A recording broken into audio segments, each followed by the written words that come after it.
ஒரு எம்பி பாராளுமன்ற வளாகத்திற்குள்ளேயே மோடி அமித்ஷாவையும் நிற்க வைத்து கேள்வி மேல் கேள்வி கேட்டு அவர்களை விழி பிதுங்க வைத்திருக்கிறார். ஓடலை, துண்டை காணும் துணியை காணும்னு சொல்லுவாங்க இல்லையா, அந்த நிலைமைக்கு மோடியும் அமித்ஷாவும் தள்ளப்பட்டிருக்கிறார்கள் என்பதுதான் உண்மை. அப்படி என்ன நடந்துருச்சுன்னு நீங்கள் கேட்கலாம்.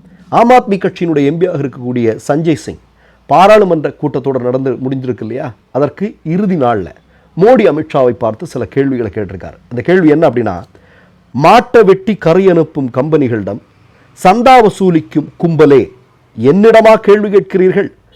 முழுக்க முழுக்க பாஜகவை சார்ந்தவர்கள் அனைவருமே திருடர்கள்.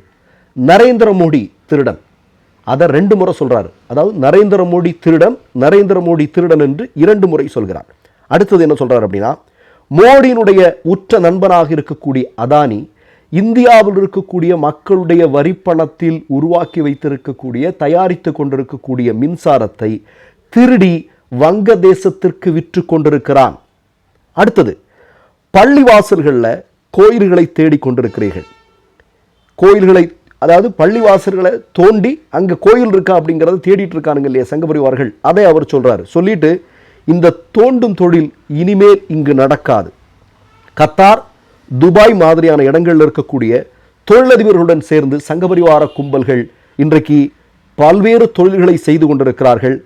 தொழில் செய்வது உங்களுக்கு பிரச்சனை இல்லை, ஆனால் இந்தியாவில் இருக்கக்கூடிய முஸ்லீம் மக்களை வாழ விடாமல் செய்து கொண்டிருக்கிறீர்கள். இது நியாயமா அப்படின்னு அவர் கேட்கிறார்.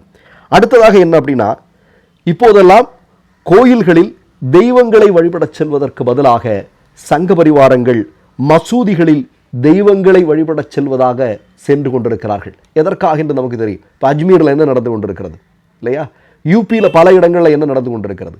விஸ்வ இந்து பரிஷத்தினுடைய அந்த சமூக ஊடகத்தினுடைய முகப்பு பக்கத்திலே இன்னும் எத்தனை மசூதிகள் இடிக்கப்பட வேண்டும் அப்படிங்கிற ஒரு பட்டியல் போடப்பட்டிருக்கிறது. இதை அவர் சுட்டி காட்டுகிறார். கூடுதலாக நீங்கள் பார்த்தீங்கன்னா, இந்தியாவை தோண்டும் திட்டத்தை உடனடியாக நிறுத்துங்க. இதற்கு பதில் டாக்டர் அம்பேத்கர் அவர்கள் கொண்டு வந்த அரசியலமைப்பு சட்டத்தை ஆராய்ந்து படியுங்கள். சங்க பரிவாரங்களை பார்த்து, கூடுதலாக மோடியை பார்த்து சொல்கிறார், நீங்க படிங்க, படித்து அதை ஒரு ஆராய்ச்சி செய்யுங்கள், அப்படியாவது ஒரு பட்டத்தை வாங்குங்கள் என்று மோடியை கிண்டல் அடிக்கிறார். ஏன்னா மோடி பட்டம் வாங்கினார் என்று சொல்லப்படுகிறது, ஆனால் அதற்கு ஆதாரம் இல்லை. அவர் படித்ததாக சொல்லக்கூடிய படிப்பு அவர் படித்த கல்லூரியில், படித்ததாக சொல்லக்கூடிய கல்லூரியில் கிடையாது.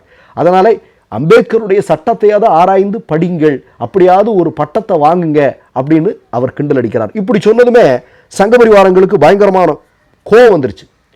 பாஜகவுடைய பாராளுமன்ற உறுப்பினர்கள்